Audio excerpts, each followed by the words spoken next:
When people talk about the Commodores, they often remember the hits, the ballads, the funk classics, and the superstar voices that helped make the group famous. But behind every legendary band was a heartbeat, a musician whose contributions helped hold everything together. For the Commodores, that foundation was this man, who was a gifted bassist, a founding member, a master of groove, and one of the key architects behind one of the greatest bands in R&B history. This is the man behind the bass, behind the groove, and the man who helped build a musical dynasty. The centerpiece of today's video is all about Ronald LaPrade. Now before we start, let's be sure to leave a like on the video, subscribe to the channel, and push that notification bell to be sure you won't miss out on any more uploads. Now without further ado, let's cue that intro.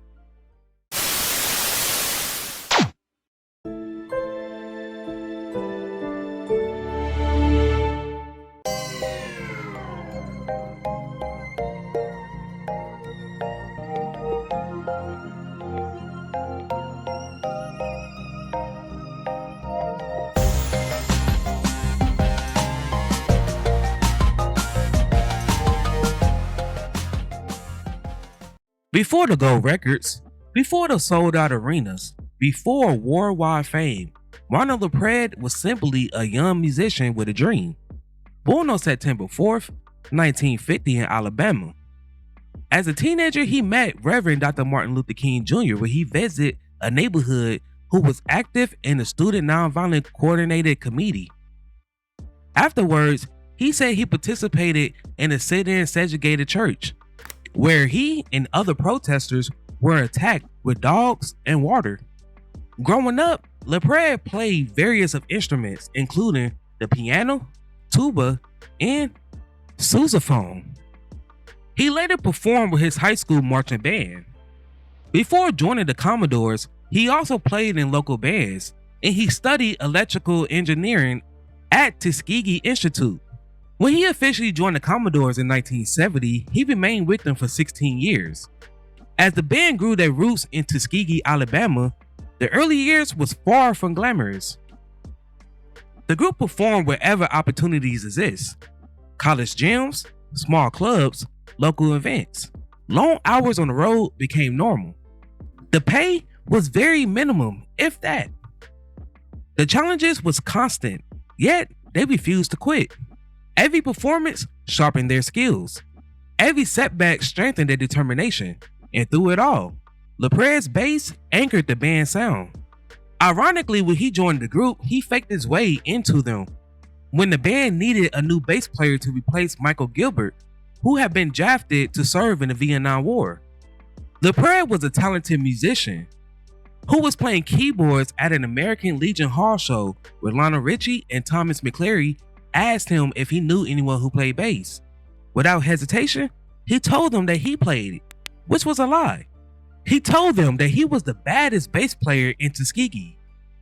In the days leading up to his first practice with the band, he borrowed a friend's bass and learned the bass line from the James Brown funk hit Cold Sweat.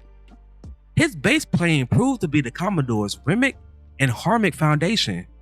Their manager, Benny Ashbourne, spent the summer organizing shows for the group. And finally, in 1971, they got the recognition that they was waiting for. They was presented with a chance to open up for the Jackson 5, which helped them gain national exposure and led to them signing a deal with MOTOWN Records in 1972. Everything changed when the Commodores signed with MOTOWN. For any young black musician during that era, MOTOWN represented the land of opportunity. It represented excellence and, of course, possibility. The label had already created legends. Now that the Commodores hoped to become part of that legacy, MOTOWN recognized their potential immediately. The band possessed something unique. They could play, they could sing, and they could perform. As the Commodores developed their identity, LaPrade became one of the band's secret weapons. His bass lines was powerful, precise, and impossible to ignore. Songs like Machine Gun,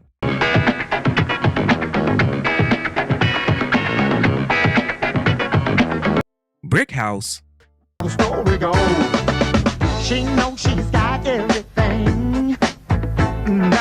Too Hot to Trot, Like to love me, baby.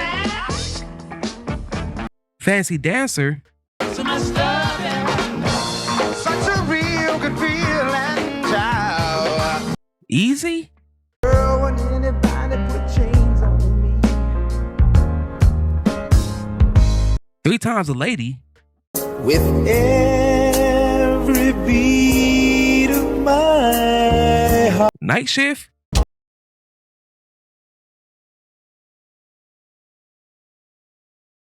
and Lady, You Bring Me Up. A solitary man. These songs showcase the band's incredible rhythm section. And at the center of those grooves was this man. His bass didn't merely support the songs, it drove them.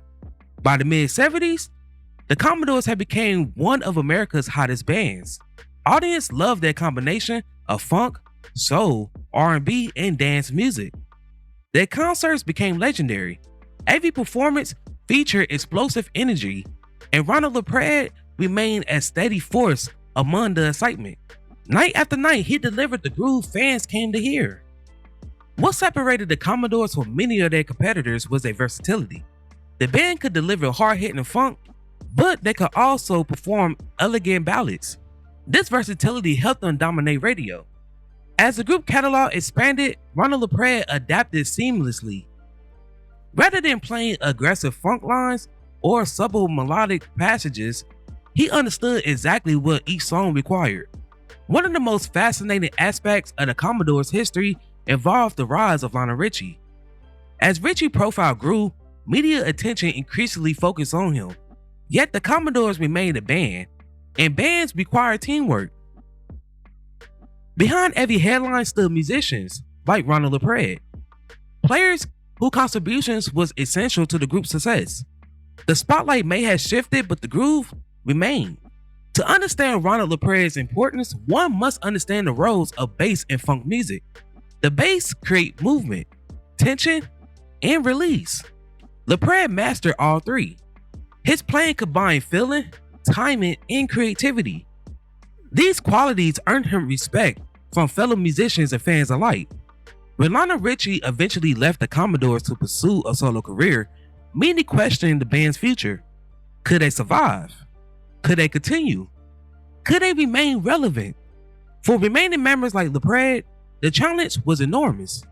Yet, they continued performing, recording, and continued honoring the legacy that they had built together. LaPrade remained with the Commodores until 1986, looking to refocus his life and career after Richie's departure and the passing of their manager Benny Ashbourne. These events led to LaPrade relocating to New Zealand. While here, he managed boarding houses and he mentored young artists and led the house band on late night talk shows, among other activities.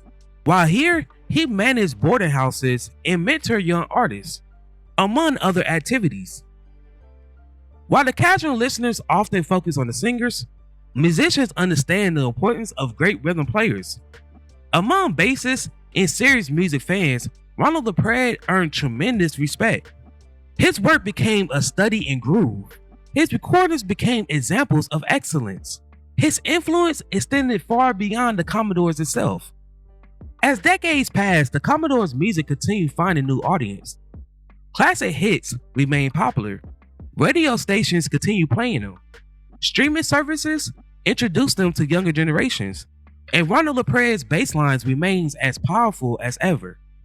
Great grooves never go out of style. But sadly, on May 30th, 2026, LaPrade passed away at the age of 76. As of this recording, his passing is still unknown.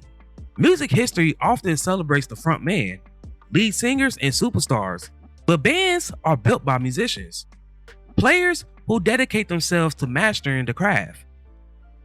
LaPrade represents those artists. His contributions demonstrate how one musician can help shape the sound of an entire era. Without his bass lines, the Commodores would not have sounded the same, and without the Commodores, the story of funk would be incomplete. Some musicians seek the spotlight, while others focus on the music, and Ronald LaPrade chose the music of that choice. He helped create some of the greatest funk and soul recordings ever made. His bass lines moved millions, his groove filled dance floors, and his contributions helped transform the Commodores into legends. Now, before we go, I have a few questions for you all.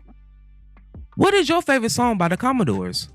Also, what member of the Commodores would you like to see a tribute video on next? While I have y'all here, if you would like to support the channel further, then feel free to become a member. By doing so, you help make these videos possible. I thank each and every one of you who supported me along this journey.